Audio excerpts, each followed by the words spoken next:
grand-mères ne se voilaient pas et pourtant elles ont mis au monde des enfants qui font la différence. Si c'est seulement pour ça. Alors pourquoi vous changez? Pourquoi? Moi, parce que je ne veux pas aujourd'hui être dans ce débat qui concerne essentiellement le monde arabe et l'Occident. Je veux être musulman, mais en conservant mon identité et mon africanité. Et là, je suis tout à fait d'accord avec le président Sall. Nous devons garder, être dans l'universel, tout en étant nous-mêmes. C'est ça le débat, je ne dis pas autre chose. Vraiment, si les gens veulent utiliser la femme pour nous arabiser et imposer, et c'est ça aussi derrière tout ce débat, c'est nous imposer un autre projet de société, remettre en cause la laïcité. Ah, voilà les vraies questions. On n'a pas eu le temps de développer tout ça, mais on y reviendra. Merci. Il y a un petit commentaire sur ça. Le mouridisme.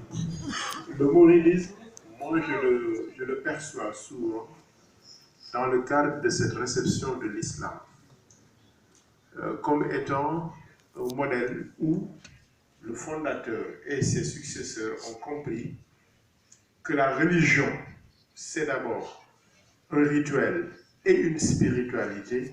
Le reste, c'est un culturel et un vécu. Et dans l'habillement mouride, le mouride voilà, ne s'approprie pas l'habillement de l'arabe. Il parle wolof, même sa tariqa, il dit yonui. C'est chez nous, les Tidjans, nous disons tariqa, la voix. Le mouride dira yonui. Il parle wolof, oui. Il s'habille avec le modèle du terroir, ou à Bawol, ou à Mbakol, et puis il rejette dans le même temps le culturel du Toubak, comme il rejette le culturel de l'arabe. Il conserve le culturel de l'Afrique et l'esprit, la spiritualité de la religion. Je pense qu'il y a quelque chose à voir dans ce modèle mouride de réception de la religion et de conservation du culturel. Pour rejoindre un peu ce que Penda disait. Merci. Oui, je voudrais répondre à l'interpellation du professeur Bon, et en rejoignant ce qu'on vient de dire. Il insiste, que je l'ai fait, sur le retour aux religions traditionnelles. Je prends la question donc du point de vue chrétien. Le judaïsme, où est né Jésus? Il est juif. Ses apôtres sont juifs. Jésus prêche le royaume de Dieu, l'universel. Il le prêche, mais les juifs veulent que ce royaume de Dieu soit juif. Et ils le tuent parce que justement, il ne peut pas accepter ça.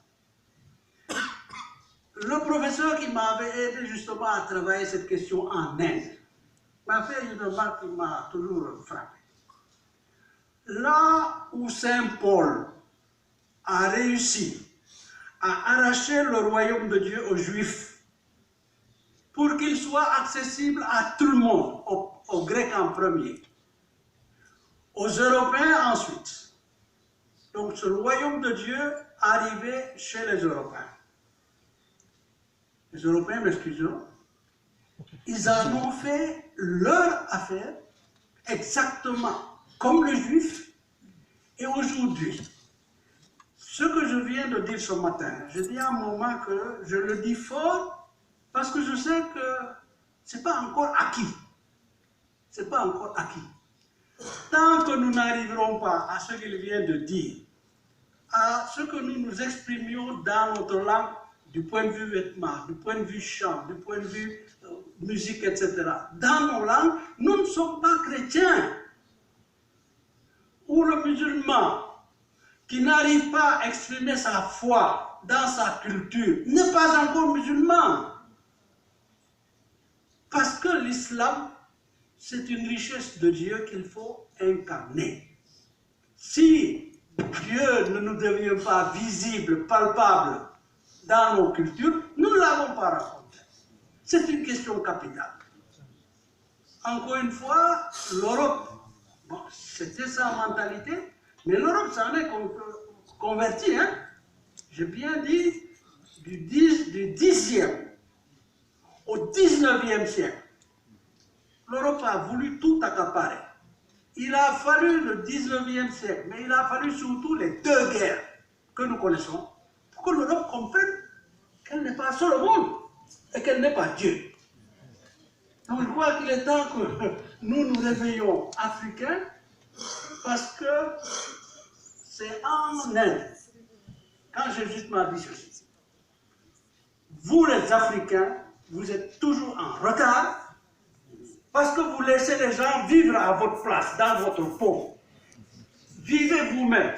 Il dit, nous ici en Inde, on a mis les Anglais dehors. Et c'est depuis qu'on les a mis dehors que nous sommes nous-mêmes et que nous pouvons parler avec eux. Encore une fois, c'est une question très délicate, mais il faut la prendre avec vigueur, sinon on n'en sortira pas. La première fois qu'on a tapé du tam-tam, la première fois qu'on a chanté du tam-tam, j'étais à Rome comme étudiant. On célébrait les martyrs de l'Ouganda. Et c'est un musicien ougandais qui a composé la messe avec du tam-tam. Nous étions du temps de Jean 23 venait juste de mourir. Eh bien, à l'église, les gens ont applaudi, mais parce que c'était du folklore. C'était du folklore. Et nous nous sommes dit, étudiants, attention, ne soyons pas dupes. On n'a pas encore fait notre travail. Il ne faut pas que ce soit du folklore dans l'église. Il faut que ce soit notre manière d'exprimer notre foi chrétienne ou musulmane.